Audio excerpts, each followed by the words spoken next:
Hey, what's up, everybody? This is C3 Films, and this is an open discussion. My name is Chris, and this is. Cheryl. And today we are going to be talking about Ready Player One. So this movie's pretty. It's not super old, but it's pretty old. But if you haven't seen it, go ahead and check it out, and then come back and watch our video because we will be getting into spoiler territory. So without further ado, let's go ahead and jump right into this. So this was the first time that both of us have seen this movie. Like neither one of us saw this movie when it came out, right? Right. I watched it for the very first time this weekend. Okay. And did you ever see Alita? Like Alita No. Battle Angel? No. Okay. We should watch that at some point because this reminded me of like Alita Battle Angel meets Avatar with like a little bit of like Matrix flair thrown in certain places. It's very interesting because it wasn't what I expected. I don't think I expected though. I don't know what I thought. I guess I knew they were in a video game world, but I didn't realize how Avatar like heavy based the movie was going to be. Interesting. My take on it was like Sword Art Online meets Charlie and the Chocolate Factory. That that's a pretty good description too, actually, especially with how the movie feels towards the end. Like this is definitely a Steven Spielberg film. There are definitely Spielbergisms that you just feel pulsating through like the story as it progresses, especially when you get to the end. The end by no means is like a I don't know, like a revolutionary ending, but I mean, this movie feels like a 90s movie. When I watch this movie, I feel like I just got done watching a movie like, for instance, Back to the Future, which is, 80s, but it had that feeling to me. Yeah, definitely. After I finished watching it and I saw that the director was Steven Spielberg, I was like, oh, yeah. Yeah, I see that. Right? And I think the composer was Alan Silvestri, which I might be wrong. I need to go check this, but I believe Alan Silvestri is the same person who did the music for Spider-Man, and a couple of other like the first like the Tobey Maguire Spider-Man. But I might be getting it mixed up. But I remember Alan Silvestri in a couple of movies, and like the music felt very indicative of what I would expect from him.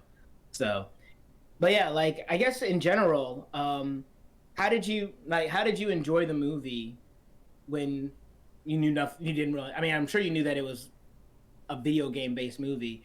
But yeah, how did you relate to it? Especially as someone who does play games. I thought it was interesting. It felt like I had to watch the beginning twice. I just wanted to make sure I understood the rules of the world clearly. And at first I was questioning and I was like, but like in a real game when you die, you only lose what you're carrying. So it doesn't make sense that like when you die you lose everything. But then, you had to raise the stakes, and by the end of the movie it made sense why they made it that way, and it did kind of remind me of Sword Art Online. And if you haven't seen Sword Art Online, sorry, I'm about to spoil a little bit here, so you might want to plug your ears real quick, tune back in a minute. But in Sword Art Online, when you die in the game, you die in real life too, after the whole thing gets hijacked. So it felt like in comparison, it Sword Art Online is definitely darker, but I understood that rule more than in Ready Player One. In Ready Player One, the nature of you dying doesn't make sense to me. Like when you die in the game, you should just auto respawn with your stuff in your not in your inventory, but you lose the stuff that you were carrying. You're approaching it from a gamer who would be completely frustrated with the fact that you die a lot and you would lose all of your stuff. But I'd be like, I for don't the want to context of the play. movie, I mean, the context of the movie, it does make sense though. Like, I like the way they call it. Like, I like the term of zero out. I like that they throw you into like the world with like these different references to like these wars or stuff that you don't see, but like the characters talk about them.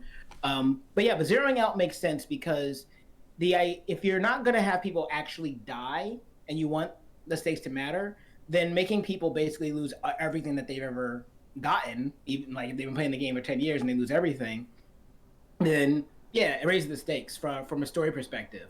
From a gaming perspective, that is a very big flaw because there are very few characters that very few players that would be able to go even like 2 days without dying at least once, you know? And I remember asking myself, wait, well, you don't have extra lives in this world because that seems kind of silly.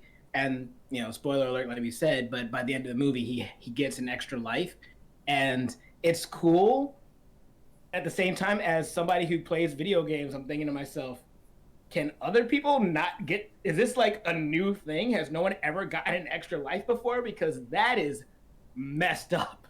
Like that would not make me want. Like I don't think I would ever engage in any type of PvP battle for fear that I would lose all of my gear. If I've been playing a game for 5 years, that doesn't sound appealing at all. Exactly. Like, I feel like a game like this wouldn't last very long if you lose everything when you die. And then you have to start all over. Like, no thanks. Yeah. Or I would just keep playing like it didn't matter. It just didn't sound like a very fun game to not be able, like, at least be able to have the chance to go back and get your stuff like you can in, like, Dark Souls. Dark Souls, like the Dark Souls series, yeah, you can Mm-hmm. like touch the thing, and if you go back and you touch your life before you die again, then you get the stuff that you lost the first time. But if you Mm-hmm. die before you get there, then you lose everything that you dropped. Mm-hmm. I mean, you put it that way, that is a similar mechanic, but it's a mechanic in an actual video game that works. But that makes me wonder, did you read the book? Because this is based off a book, right? It is. And no, I did not read the book. Okay, yeah, and I never read the book either. I read something similar to this. Have you ever heard of the book Snow Crash? I have not.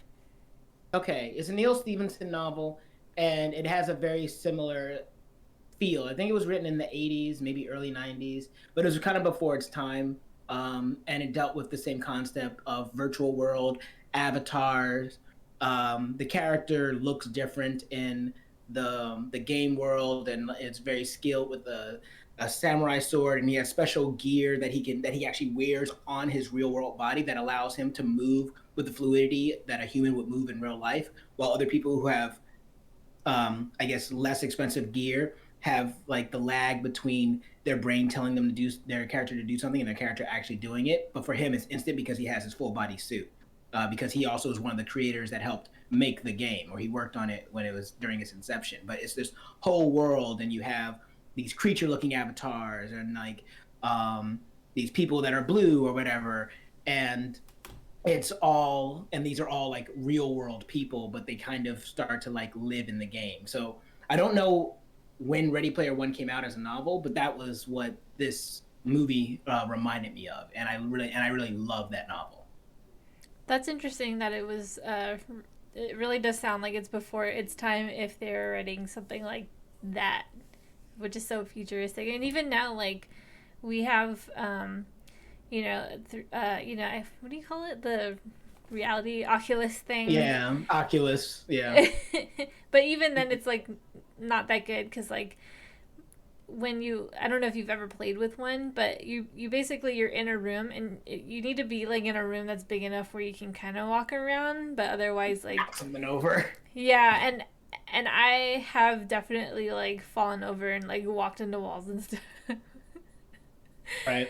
And at least like in the movie, I guess it's like kind of rigged, but The treadmill. yeah, for his treadmill and stuff. But I also thought it was interesting how like people were like jumping on the furniture and stuff, and like when you can't see the furniture, then it's very like, because it's not gonna be exactly where things are in the 3D world. So I thought it was interesting the way they played that off.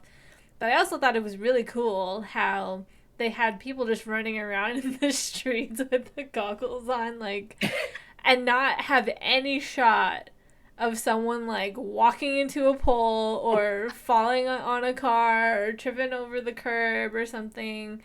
because that's what reality would be if you were walking around the street with those goggles on. So, Well, yeah, they also have these like moments where the characters were in the game, but then they would look up in the real world, and it would make the movie would make you feel like they were seeing something that was happening in front of them, even though they were in the game. Because and you're just like, oh wait, so is it like somewhat transparent so you can like see the game, but you can still see your reality? Because we all know if we were an Oculus thing, that's all you see unless you turn the game off. mm-hmm. So yeah, so that was a little strange, but at the same time, I was like, okay, for story purposes, I can let some of that stuff slide. I also thought it was weird when you have the mother at the beginning and she jumps on the couch and that's her like climbing the edge of the cliff and whatever, and it's kind of like, well, that wouldn't necessarily work that way because you also still have to run around and dodge, and your house isn't that big. Yeah, and how did you know that the couch was there?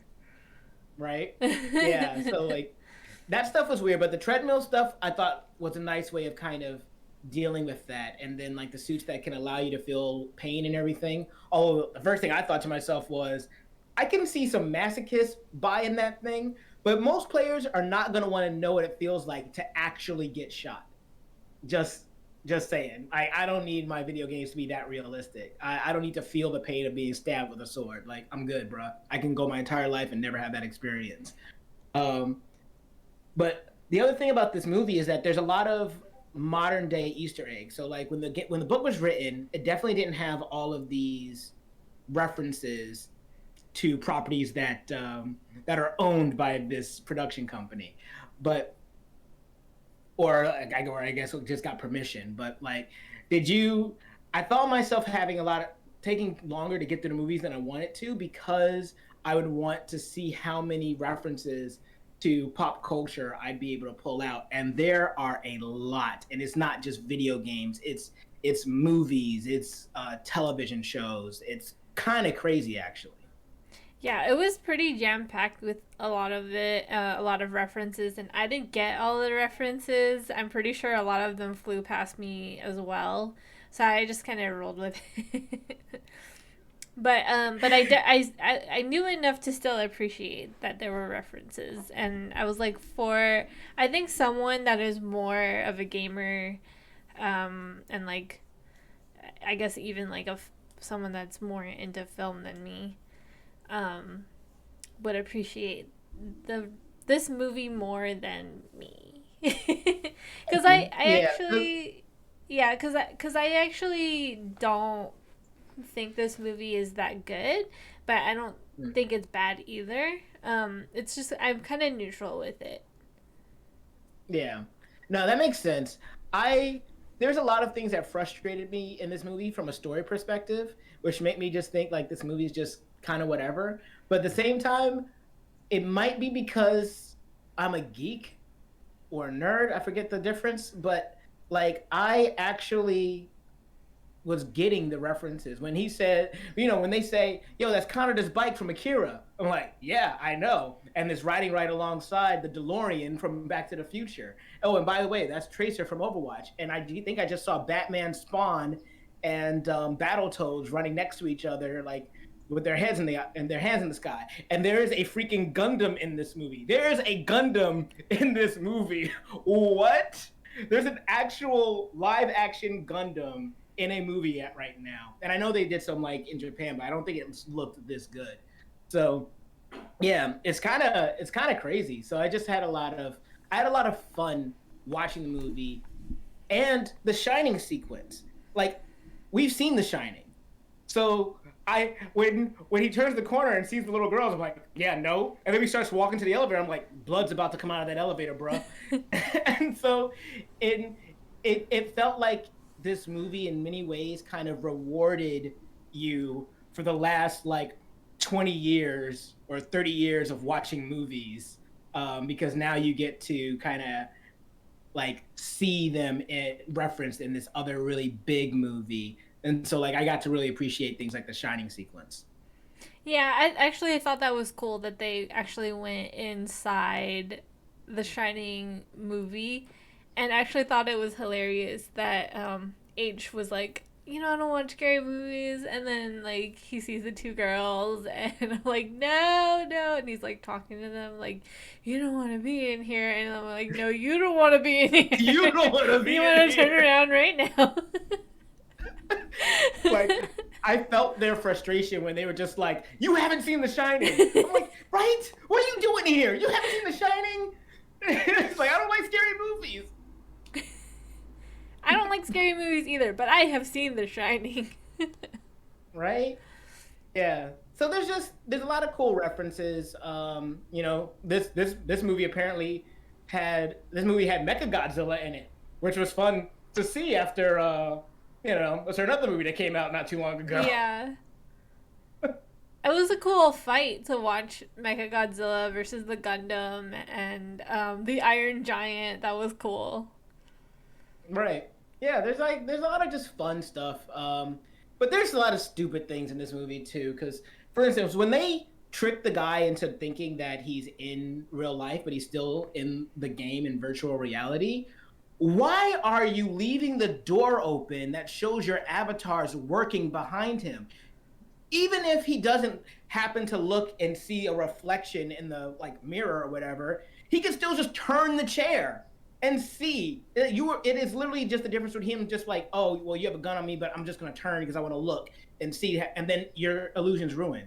So that bugged me. And also, who in the cyber age, who has also grown up in the cyber age, keeps their password on a sticky note next to their game console that they're about to play? You live in the cyber age of technology. This dude would have it on like his earpiece or his phone, like whatever that equivalent is. People had tablets. It would not be on the side of the thing. That contrivance was like one of the biggest things that almost made me just be like, yo, screw this movie. But then I was able to start having fun again. But that thing got me. I kind of liked it because I was like, well, see, like, hear me out.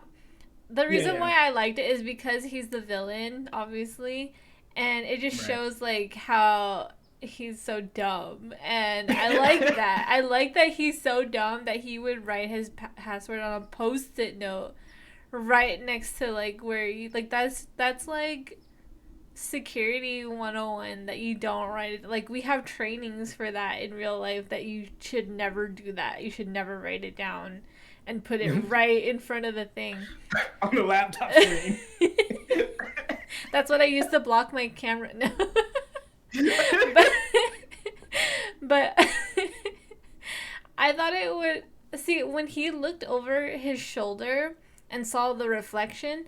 I thought that he was gonna see that the post-it note was not there, and then realize that Oh, that would have been cool. that would have Actually, been because he better would have for like they me. left out the post-it note. Yeah, because then he would be drawing a conclusion like they either took it or it's like this can't be it because I always have my post-it note with my password there and they didn't put it there. I think I could have got behind that. That could have been funny because that would have been like a practical way to show how he could figure out that the world wasn't real, as opposed to them just being dumb and doing the thing that they're trying to do secretly right behind them with the door open. Mm-hmm. Yeah, because then it would be like a detail they forgot as opposed to them just making a really dumb mistake. Yeah. Nah, exactly. There's I like the I forget her name now. Wow. Yeah, the main female character in the movie. Artemis? Artemis, was that her name? Yeah. Or Yeah. I Samantha. liked her. I liked her avatar. I thought she was fun. There were some good moments where he was just like, I like the scene when he's like, "Oh, I'm in love with you." And she's like, "You don't know me. This isn't even how I look. This isn't my face. This isn't my body. Bruh, like, what are you doing?" Like, can I just, yeah, he's an idiot. Yeah, and Thank you. also like they just met, and I thought it was even more hilarious when H was like, she could be a 300-pound dude living in his mom's basement, Right? and his name is Yeah. Chuck. Yeah. I mean, when I play video games like MMOs, I usually make a female character. So, you gotta watch yourself. But, I mean, it's just, yeah, I like the fact that she was so practical. even near the end of the movie when he was like right before he shot her, and he was, I guess he was trying to talk something about like love or something, and she literally says to him, "Not right now." So she seemed like a very practical character. So I really enjoyed her. And like, and the other characters, you know, they don't get like a whole ton of development, but they're there and they do some cool things. Of course, one of the characters has to be an 11-year-old kid because we've all been playing Halo with that 14-year-old that is just wrecking your life and is just talking so much trash, and you cannot, like, you can't beat them. So that was like, this is for the gamers. I get this. I don't think this is ridiculous at all. This makes 100% sense to me. Yeah, I definitely feel that that was done right. Like just the uniqueness and diversity of the characters. Mm-hmm. I think they did that right. So, Yeah. definitely nod to the nod. Yeah. But so yeah, I don't think this movie is amazing. And I definitely feel like there's a lot of things that frustrate me.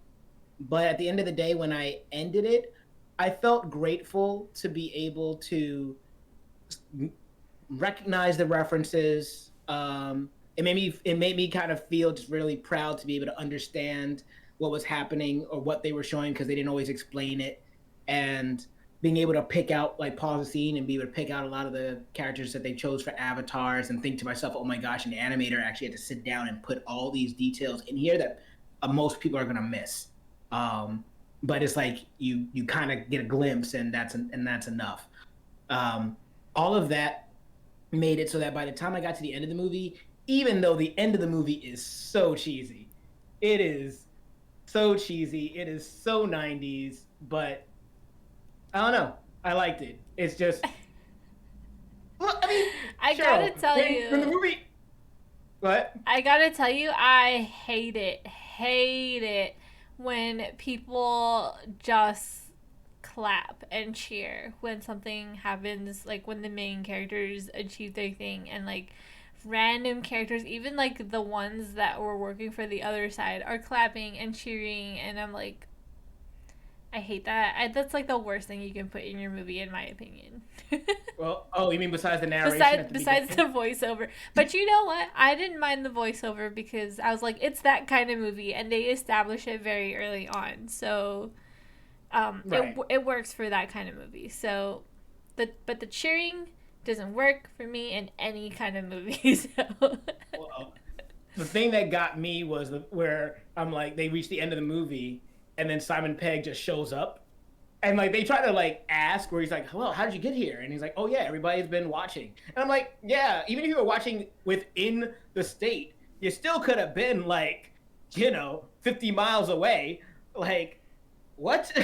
So, but the fact is, like, right when they get to the crash, it's like that whole kind of wrap up scene where the villain gets taken down, but then and the guy and the girl get together, and then the people are cheering, and then some people show up saying, "Hey, we heard the confession, so we know the bad guy is evil." And then, oh wait, but also the guy that created the game is also here, and he's right there, and he's ready to talk to you too. And it's like, whoa, this is so many things happening in the last like 3 minutes in one section. Like, how are you all here?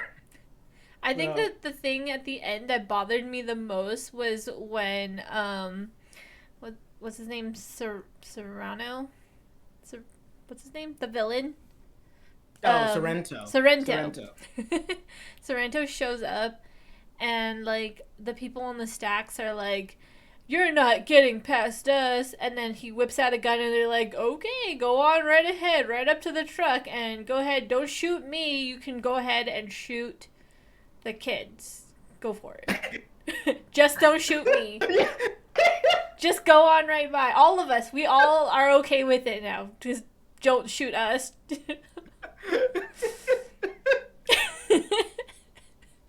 Right? I mean, I guess people didn't want to get shot, but I'm like, yo, you were one man with a bunch of, with like maybe like 12 bullets, 16 bullets in that thing. You're only going to get off like two shots before you get mobbed.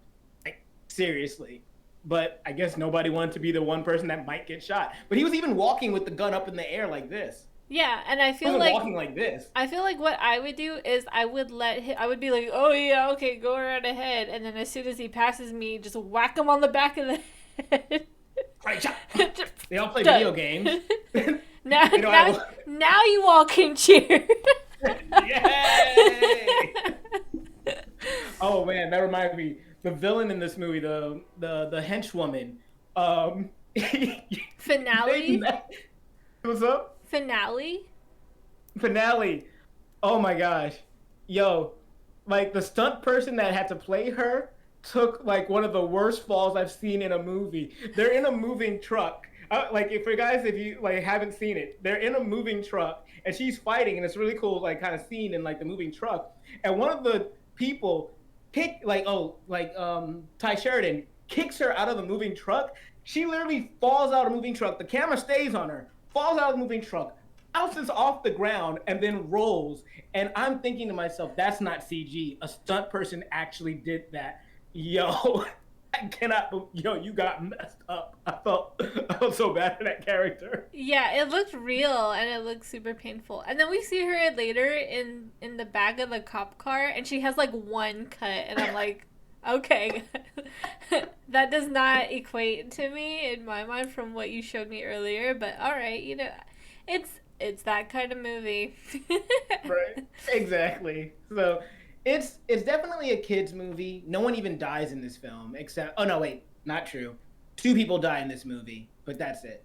Um, I mean, I guess we could assume that more people died in that explosion, but as far as on-screen character deaths, we've seen two: his aunt and her crappy boyfriend.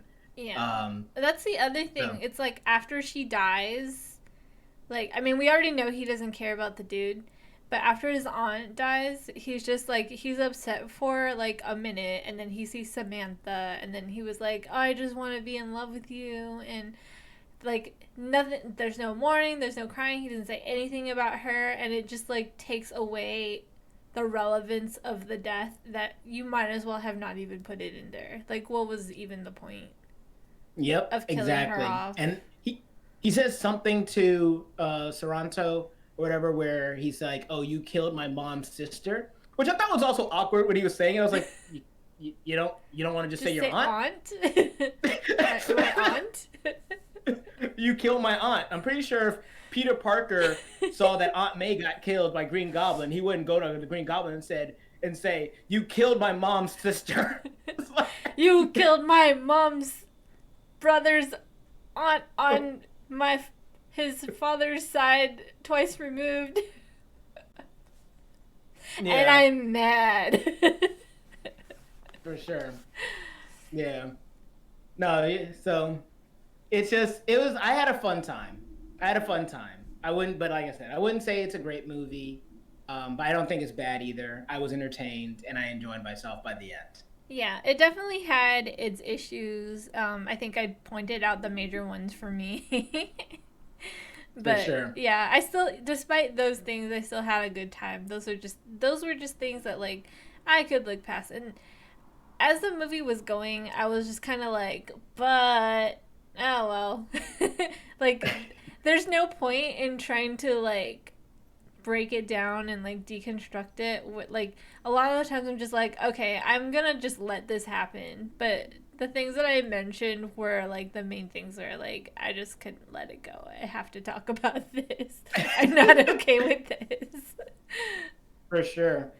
So, is there anything else that you wanted to? Is there anything else you want to bring up before we close out this segment? Just that I love the character IROC.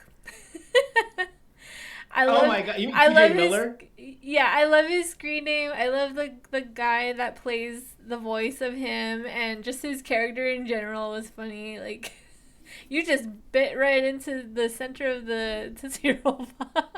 Yeah, I like you. You don't lick. You just bite right down into the center of the Tootsie Roll. I was like, this is great. I love this character. It's the orb of Osgore. You don't need to say it again. It's the orb. It's like, oh, bro, you doing too much. He just seems like a cool dude. Like, in real life, he just seems like a cool dude. I mean, he was the most real person. When the guy had the nuke that was gonna kill everybody, he's like, "Yeah, bro, I thought you were just bluffing. Yo, I got 10 years worth of stuff in me. So I'm not trying to die. Yeah. Oh gosh. So yeah, but overall, fun movie. But yeah, what did you guys think about Ready Player One? Have you seen it? Did you enjoy it? Did you think that it was a fun movie? Did you think that it was cheesy? Did you not really like it? Whatever you thought, comment below. Let us know. And while you're down there, if you give us a like, share, and subscribe. Even if you don't, though, I have been Chris, and this has been Cheryl, and we will see you all next time.